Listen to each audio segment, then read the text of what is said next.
Hey, what's up for Life-Without-Pants with another Path of Exile video. And in today's video, we're going to talk about a relaxed, easy alch and a little bit extra go strat that we came up with. I was in guild chat a while ago and somebody said, oh, I saw your videos, but it's a little bit intimidating to see the super high investment strategy with, like, deli, and we got all your very expensive sextants and gilded scarabs and this, that, and the other. And I totally understand. It was some strats I'm just getting comfortable with now, like that one. Whereas when I started playing Path of Exile, there's no way I would want to do that. I want something easy where the cost of a lost deli mirror isn't like excessive. So that's what we're doing now. We're doing a little bit more science. And let's take a look at our tree. So this tree is essentially, we're going for a couple of things here. I wanted to do some harvest because harvest is really, really good for currency. I think essence is quite good as well. And it's stuff that you can do on every map. I wanted to have mechanics that don't take up a lot of space. And essence is just one little, hopefully like, 3 little essence characters somewhere on the map. And harvest is just a portal, so no matter the layout, you can do this on pretty much whatever layout you want. Even if it's a really thin corridor-like layout, like layer, or if it's a big open one, like dunes, then you can do whatever you want with this. And I've got in here, how many points is it? I've got 130 allocated. There's a few flex points as well, so if you've only got, I don't know, 125, then there's something you can do here. So let's just walk through the tree briefly. So I've taken the map nodes. I've blocked off everything apart from ritual and harvest. We've taken this +1 essence here. We're pathing through Niko. It's actually less points to path through here, but there's a reason for this. So you do 1, 2, 3 here, or you could do 1, 2, 3, 4 here. So we'll get to the Niko strats later on, but then there's Call of the Grove here, so we're taking the % chance. Again, we're not taking any Kirab map mod here, so we're just throwing in the map. We've got Bountiful, we got the harvest wheel, unsurprisingly. We've got this harvest wheel over here with the increased chance to get yellow plants in our maps. We've got the additional quantity of life force and 10% chance to be duped wheel for harvest over here. We've got these map nodes here. We're taking singular focus, and the way this works is we have a super high chance to get favored maps, and non-favored maps drop as basic currency instead. So I don't know how often you will get, like, if you'd be able to tell how often you get currency from that, but largely it just means that we're going to get lots of our favored maps. And for our favored maps, I've gone for just all of them city square, apart from one connected map, which is quite important. You want to have a connected map to the map you're running. So if you're running, let's say, dunes over here, then you'd want to have either Carcass or Ancient City, one of these dotted line maps. You're not going to be able to have Pillars of Aaron as your favored map. So it's got to be a connected map. That's quite important. It means you drop a lot more of those maps, as we'll see. We're taking this whole essence wheel over here. These points, you could drop these if you really wanted to. I chose to leave them on. Honestly, the map wheel as well, I think you could probably drop one of these spars here. I probably wouldn't take this one, but something like one of these, you could drop one of those if you really wanted to. We're taking the big harvest wheel at the top here. We're taking the essence wheel over here. We're taking these nodes over here and these ones up here because we're taking Bernie Boy. So we are a Searing Exarch altar farming as well. We're taking the whole top hat. That's quite important because this is increased effect of modifiers on your non-unique maps. So that means all of the modifiers have a little bit extra juice to them.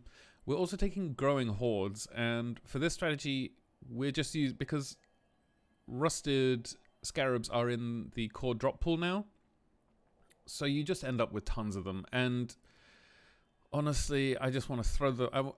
I don't want to upgrade them because it seems like I'm losing money. It's a pain in the butt to sell them, so I'm just going to throw them in here. I've counted them in as a cost for the spreadsheet that we'll look at in a minute, but you can just throw in 4 rusted Torment Scarabs or Elder Scarabs or something like that, and you get 20% increased pack size, which is a huge boost to the harvest stuff. And then also we're taking, this is like the really, like, I don't know about you, but at this point in the league, I always have a truck ton of master missions. Let's see how many I've got.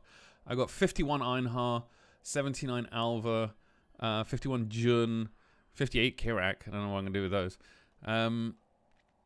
And this is a really great thing to do with those, with the Niko missions. So I had, I think, around 50 Niko missions at the beginning. And if you have a lot of Niko missions, then this is, I guarantee this is a really great use of your Niko missions. So you just take these 3 nodes here. And these just increase the amount of sulfite. But this one here, sulfite veins and chests in your maps have 10% chance to also contain an equal amount of azurite. This is huge. And I haven't counted this into the profit because maybe you don't have Niko missions, but if you do, you got to be doing this because it's super good. And again, these are flex spots. If you don't have Niko missions, then don't take these. Take get an extra strongbox or get an extra shrine or something like that. Something that will help you clear the maps faster. Let's just jump into a map here and see what it looks like. So I don't have Niko missions, but if I did, I would be taking it right now. We just got some, these are all rusted torment scarabs. I've chiseled and alked my maps, haven't viled them. The maps have, I've gone for, mods that don't brick my build. I'm not sure why that's not on. Mods that don't brick my build, and I think I went for 20% pack size. So some of them, they got to 19% pack size, and then I would just re-roll those. It's, a scour and an Orb of Binding costs very little. And so we're just going to run around, clear the map, and I'll probably just fast forward through this bit. I mean, I think you've probably all seen City Square. Oh, and also the league mechanic. I actually skipped the league mechanic for this largely because it takes a long time. I really enjoy the league mechanic. But for harvest, this is pretty easy. You got these blue ones here, and there's no blue one here. So you're going for numbers over anything else. So if it's a yellow, if the number is higher of the tier 3 seeds on one of them, take that one, basically, because no tier 3 seed, no T3 seed is worth double another. So there's no need to do maths. Thank goodness. And if you're gonna, if all things are equal, then the order is basically what it costs. And I think it's yellow is the most expensive, then blue, then purple. So for these purple ones here, we're just gonna go with the highest number. So we'll do that. And this is how you run the harvest. I'm just gonna finish this one off, and then I'm just gonna jump straight back into the map and show you how I run the rest of it. But it's, there's nothing, no crazy tech here that we're doing, I promise. And this is quite normal. You get a lot of ritual altars as well, because one of the few things we haven't blocked. So there are some profits. There are some larger things that we got from ritual. I have not included those in the profit breakdown because ritual loot is really spiky. You can go for an entire league without getting anything decent from ritual, and then the next league you get something super decent. So I think mortal fragments seem pretty common in ritual. I seem to be offered those quite a lot. Gilded scarabs as well. But you're just gonna run around here. The reason I have so much explode on my character is I have a 2 chaos wand called Obliteration. So it's if you're a fizz spell, then I would highly recommend fitting an obliteration on your build if you can. It really gives you a lot of clear. But I think I am actually gonna. Oh wow! I think that's one of the rare conversion things there popping off. But we're getting a good amount of chaos here, and we get a decent amount of chaos in the results. And that's largely from stuff like this, from just Eldritch Minions. Eldritch Minions really like the buffs and the nerfs that we got to the altars are they're pretty good. I mean, I think the altars are in a pretty good place right now. Let's empower the boss a bit. So yeah, this city square I chose just because it's an easy layout. There's not too much going on. We also have, and that's basically the end of the map. That would be all I would do. But we also get a bunch of cards from this as well. But let's take a look at the profits, or let's take a look at the costs at least to start with. So we went with generic monster pack size sextants, and we ran 48 maps, and we only needed 12 sextants, and that's because we chose these 16 versions. Where are they? Here we are. So just players and monsters take a 14% increased physical damage. Your maps contain 8 additional packs of monsters that deal physical damage. 16 users remaining. So these are elevated sextants that people have been trying to use, or they've been elevated sextants dropped from the Maven. People have been trying to use them, the way people roll sextants normally. But for elevated sextants, hopefully they're going to get beyond or area contains harvest grove 16 uses. And these are the trash. So I wanted to take something that was generally considered trash and turn it into treasure. And these are really, really good. I have here a search for this. I'll put this search down in the description below so you can use it. And it's just 16 users remaining and generic packs of monsters. And these are really, really cheap. I think I actually paid. See, this one person got here, one for 5, 1 chaos, 5 chaos, 5, 6, 7, 7, 8. I mean, I put 10 just to be on the safe side. But you can, if you whisper some of these people, then if you say, "Oh, do you have any more?" they will always be like, "Oh yeah, no, I'd love to sell you more." I'm just gonna throw this loot away. There we go. Get rid of all that. But yeah, so the costs for us, we took 12 of these monster pack size sextants. Oh, this is old tech, so I'll just delete that. So that costs us 120 chaos. We've got generic scarabs. So this is just, we're throwing scarabs into the map device. These are rusted scarabs, whatever the cheapest ones you could get were. I got some very cheap ones. I think they actually cost 0.7 in total, but I put 1 just to make sure.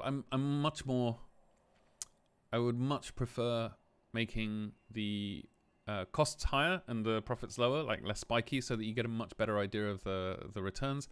We're running city square maps. I had all these anyway, but I'm going to say that it costs us, they cost 5C each at the moment. I think they're in particular demand, especially from people running the Harby strat, because there's 3 bosses. So I'm actually going to run this strat again, but with a different map. I think maybe Underground Sea or something like that, so I can see what the kind of difference is, because I think Uggs is probably 4 chaos a map, so maybe we could get this down by at least 48C. The chisel, we chiseled and we alched stuff, so that's alchemies are pretty cheap this league, so I mean every league. So the alking, I think I actually used binding orbs just because I had them around, but so it costs us 620C in total and then 13C per map. It's a pretty low investment. The most money comes from the map and also the scarabs. So it's 4C per map in scarabs, 5C for the map, and then obviously the pack size, sextant, and other stuff. It all adds up. So for the profits, I'll just get rid of that. We can jump over into excellence next, and this is what it looks like. We made 11.3 divines, so really, really good. I mean, it's all the bubblegum currency really, really adds up. We made 2 divines. I can actually just show you in the tab here. So we made, I think this is 2 divines, yeah, 2.3 divines just in Life Force from the yellow maps. So just yellow Life Force almost made all our money back. Almost all of it. We made about 1 divine, I think, from, oh no, maybe, okay, 3/4 of a divine in blue Life Force, and probably around the same, yeah, 3/4 of a divine in Life Force on red Life Force. I didn't. These aren't included. These sextants, they all just dropped at once for some reason. We got a bunch of city square maps here. We got Awakened Sextants. We made almost a divine in Awakened Sextants as well, because that's from the Eldritch Altars. They just keep dropping and dropping and dropping. For Chaos Orbs, yeah, we made almost one divine and Chaos Orbs just from Eldritch Altars as well. I mean, they're really, really, really good. We dropped 36 city square maps, and we dropped 24 Cursed Crypts maps. So pretty close, but we made a lot of money back on the city square maps. We got an invitation, obviously, because we're running 48 maps, so it only takes, was it 24 for the invitations? Is it 24? You should have 2 then. Oh, 28, sorry. So we did actually get 2. Here's my second one. But I didn't want to include that because maybe you start at 1. So if you start at 1, you get to 28, and then you'll only get to you won't do a full rotation until you get to the next one. So I only kept one of these in. So there's a bunch of stuff I have kept out of the results. We got lots and lots of loads of fusings, loads of jewelers. The jewelers again I always convert to fusings. We got a lot of embers as well. So the Grand Eldritch Embers are the ones that are worth something still. They're still like they 5 chaos each now. My gosh. So they've gone up in price. The chisels are 90C in chisels. We got a bunch of scarabs because they just rain out of the sky from those Eldritch Altars. The Greater Eldritch Embers, there may only be 1C, but we still got 68 of them, so close to being nice. We've got a lot of Orbs of Unmaking and Regrets and other bubblegum currencies. And then as far as essences go, I think if we just type in essence, okay, we're still, okay, there we go. So basically 1 point something divines, you could say 1 to be on the safe side, 1 divine in essences only. That's really, really good. If we do Life Force, then we've got 3.5 divines in Life Force. If we just do in maps, map, then we've got 1 divine in maps. It's really a lot of money that you pump in here. We have these Remnants of Corruption. Oh, I've got to put these ones away because they're not technically part of this. There we go. So these Remnants of Corruption, I used these sparingly. I put 20 in, and I think these are like 2C each or something, 1.5. I just had them lying around in my stash tab because of these nodes here, these Remnant of Corruption essence chance. You drop a lot of these, so I tried to use them whenever it's a Misery, Envy, Dread, or Scorn. Because then you can, that's when you can upgrade. If you use a Remnant of Corruption on Misery, Envy, Dread, or Scorn essences, then that's when you get these 4 here. If you get the essences of Horror, these ones are like 35C at the moment. But then you can get Insanity, Delirium, or Hysteria essences. And if you get those, then you can go over to your Hortograph station and just type in essence, and then you can put them in here and change them in between those 4 different types. So you can change like Hysteria into Horror. And it doesn't cost too much.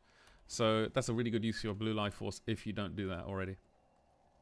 But this is, I mean, it's around, I would say, 3 divines an hour for a very easy, relaxed farm. You're just running, and this is, without, these are the other sort of spiky things that we got here. We got 2 divine orbs, just a natural drop. We got 1 in a ritual. Obviously, we got another incandescent invitation because I started at like around halfway around the dial. We got a twisted invitation as well. We also got a sacred blossom from Harvest. Now, you cannot expect to get a sacred blossom from Harvest. I ran Harvest on every map in Calandra League, and I got 0. None. Not a single one. Now, I have... oh, is it the Fragments tab? Is that where they're kept? Yeah, I've got 2 already, and we dropped another one. So we've got 3 this league, and the league's not even 3 weeks old. In 3 months, I got 0. So you can never expect to get Sacred Blossoms. They're incredibly spiky. I think they're worth, they're 90C or something like that. So, yeah. We only got 1 Tainted Blacksmith, or 1 tainted currency. So that's a bit of a letdown. But we got a lot of jewels. You can sell these on TFT for like 3C each. They're not included in the loot breakdown. But regardless, we still made, let's just put it in chaos. So almost 3,000 chaos. So it's almost, 1,000, say like 750 chaos an hour.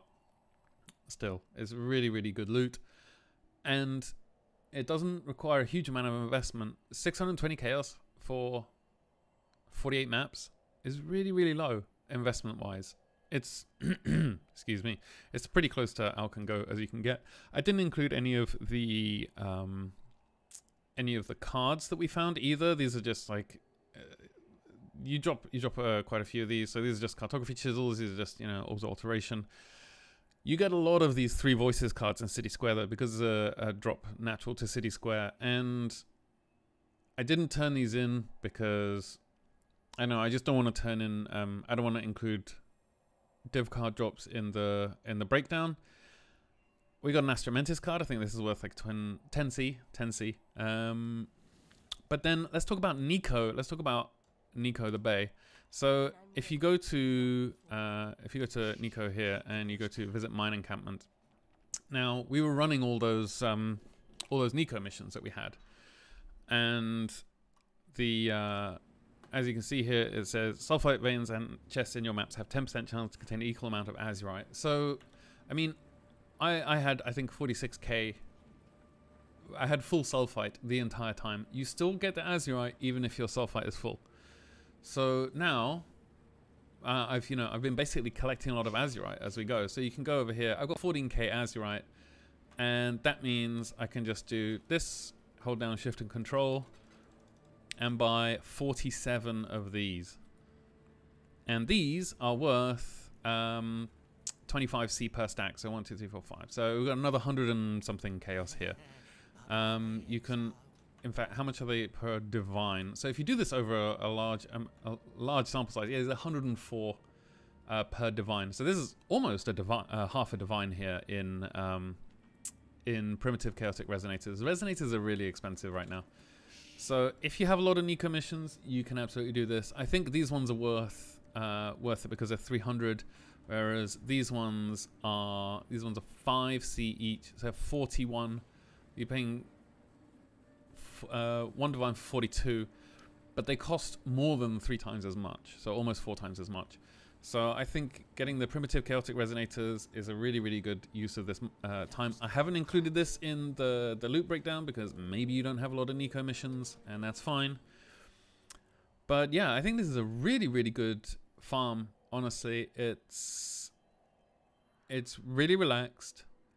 You can take your time. You can run the Forbidden Sanctum in between it as well. It just requires that you have a bunch of maps, and you can go and buy some really crappy sextants from trade. But 3 divines an hour, easy life. It's a really, really good strat. So I think this is for the people in guild chat. I love you all very much. Who were a little bit intimidated by the previous strats. That's absolutely fine. We're all new once, or like me, all the time. So yeah, this has been the strat. I hope you enjoyed it. I love it all very much. And I'll put obviously the Atlas tree is going to be down below, and the search for this as well. So yeah, thanks so much. I hope you're kind to everyone you meet. I love it all very much, and I'll see you next time. Cheers.